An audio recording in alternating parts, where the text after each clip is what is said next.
ох киенне чуморхашкер.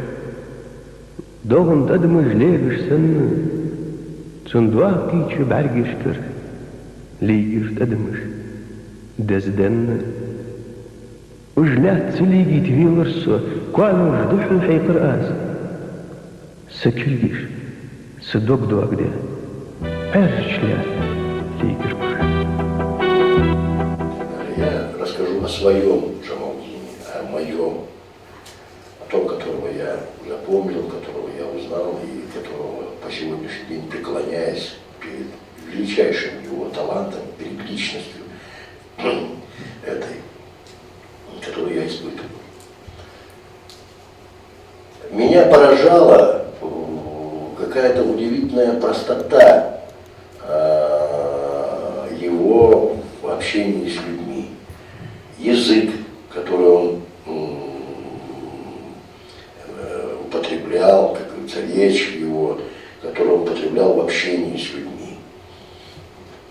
Там не было никакой помпезности никогда, там не было, он намеренно умел не снизойти до собеседника, а оставаться самим собой.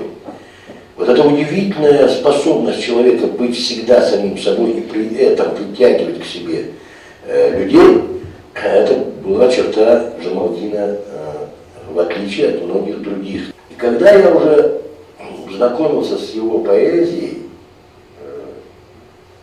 меня все время поражала вот эта невероятная чистота, легкость, удивительная какая-то возвышенная его поэзия и удивительная, контрастирующая с этой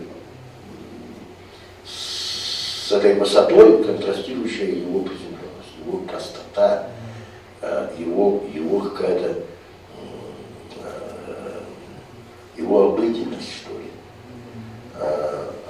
Наверное, это было качество человека, который внутри имел огромный заряд. Природа так одарила его. Я прочитаю второе стихотворение, которое мне тоже очень понравилось.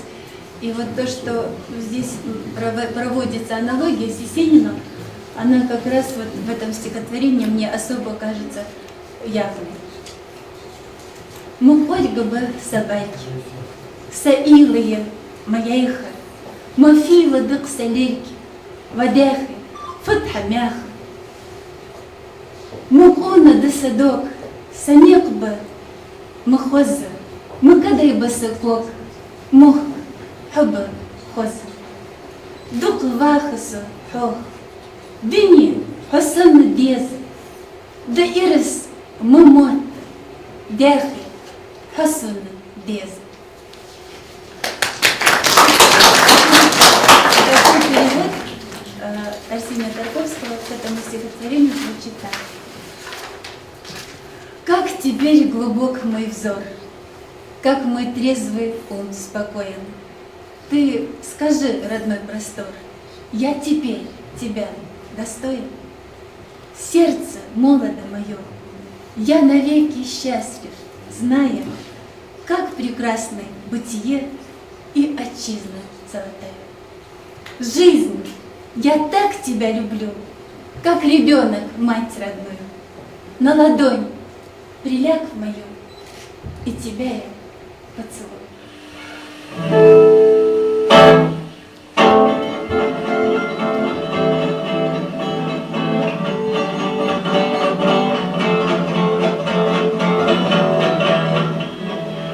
Для тебя, для милой Лейлы,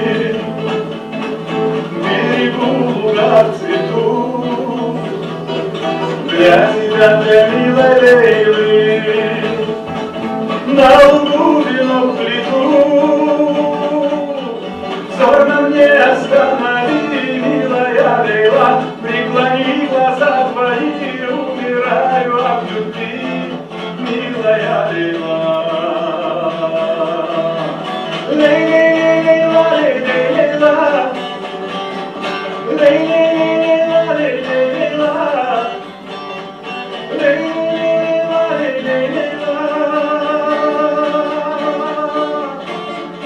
Милая Лейла,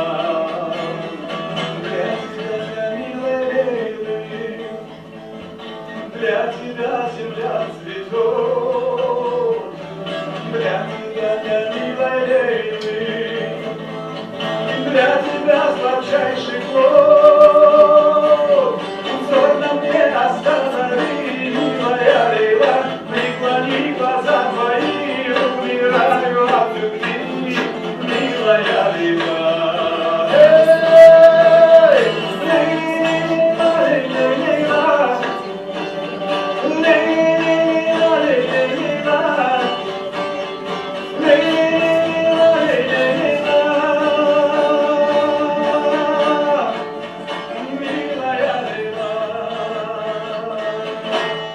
Слушая здесь на ингушском языке, слушая песню и вспоминая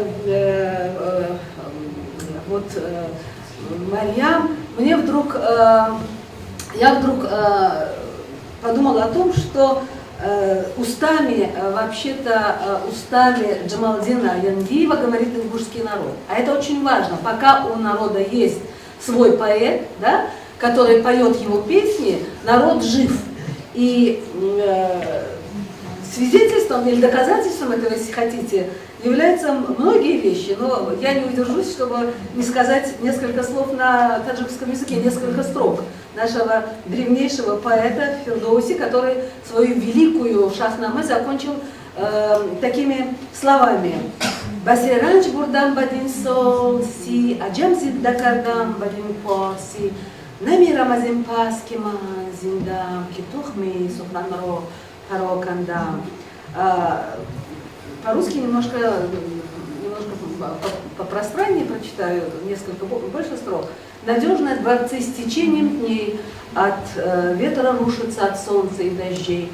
Но мной воздвигнутый поэзии дворец не дрогнет от невзгод, что шлет на мир Творец. Я 30 лет трудился, я отдал много сил, а Джан фарсийскими стихами воскресил. Теперь я не умру, я буду жить всегда, нетленных слов посеяв семена. Я думаю, что нетленные слова – это самое главное, что может создать для своего народа поэт. Возьмем памятники, памятники в любой сфере искусства. Вот, скажем, древнейшие памятники архитектуры. Какими годами мы их исчисляем? 2000 лет, 3000 лет, да? Памятники живописи, примерно то же самое, самые древние, если возьмем. А памятники слова не имеют возраста. И чем нетленнее слова, тем больше, чем более долгая жизнь им уготована. Об этом и Ахматова писала, вспоминайте ее такие строки. Ржавеет золото или сливает сталь, крошится мрамор, к смерти все готово, всего прочнее на земле печаль и долговечнее царственное слово. Джамалдин Янгиев, пока жив он, жив и ингушский народ, и слава ему. Совяти ломыш, клячи дек, вот тут ирен сито сек. Совяти ломыш, ширешау да шут, эхнга сатусис, эхо тут. Тигнен доксенна, не и уйлисенна, сигрек эгае, мехцекусис, алазят, вагаркхаус, сдавяхай. Сегасей эхачхан, елен вявся мистинан. Мой отец был абсолютно не пафосный человек. Это было такое, знаете, равенство со всеми, и со всем миром, и со всеми чинами и бесчинными людьми, которое, конечно же, оставило во мне, во всяком случае, очень большой глубокий след, потому что это был абсолютно демократический, абсолютно такой, знаете, разговор с миром на равных. У него не было чинов, у него не было чинопочитания, он был одинаково приветлив, одинаково неприветлив, если тому были причины, невзирая на ранги, со всеми людьми. Вот это самое главное и очень сильное впечатление в моей жизни. Это подлинный демократизм, это абсолютная отзывчивость вот, к человеческому горю, понимаете? Это я тоже помню очень хорошо. Он очень умел сострадать. Это первое. Второе, он, наверное, несмотря на свои абсолютно такие могучие крестьянские корни, да, он, видимо, все-таки вот шел к этому, к интеллигентскому восприятию мира, когда вот понимание подлинного интеллигента, когда абсолютно точное, а потом, когда ты это прочитала, уже после его смерти, интеллигент занимает очень мало места в пространстве и не навязывает себя. Вот он был из таких. Он никогда не заполнял собой пространство, понимаете? Он вообще очень-очень такой пластичный был человек, он хорошо чувствовал вообще пространство, да, и он в любой аудитории, в любой ситуации он никогда не делал вот такую значительную мину, да, то есть он был интеллигентный человек, это второе. И третье, он был бесконечно добрый человек, потому что он достаточно сказать, что вот в депортации, где я родилась, во Фрунзе, они жили тогда с мамой, и что пережил он, это, в общем, можно только себе представить, потому что он был поэт, и кроме стихов он вообще ничего не мог делать, это было сплошное изгойство для него, помимо поражения там во всех правах, он не печатался, его он не мог, и вот, когда я родилась, он тащил всех в роддом и кричал: у меня родилась дочь рафаэлевской красоты, и, значит, вот к маме он тащил вот буквально всех, это все какие-то вот прохожие, все какие-то там друзья и не друзья, они были, он считал, что они должны разделить его радость. То есть вот с этим импульсом я родилась, понимаете, и я всегда была, вот я чувствовала вот силу его, и, может быть, поэтому я как-то себя уверенно чувствовала в жизни. Потому что я знала, что вот всегда он принимает вот любой мой поступок, мой любой какой-нибудь закидон, завихрон, потому что он был бесконечно добрый. Как тяжкая капля из тучи, когда созревает гроза, из глаз ее ясных и жгучих первая пала слеза. Я бросился, чтоб удержать ее, ладони подставил, моля. Прожгла она руки и сердце, и в черные пала поля. Это стихи моего папы. Вагос, моча пчами, асун сет цешурти, садеге хетыш чами, неан яукус азми, дагдва, ламче сатосыш, Буар ет абита, хэншур совезеш, асун хэну яйца. Вай ингличами бехап, садеги очовья совел хвеш, шариш шайдардят, вай хвастадеш, гигут.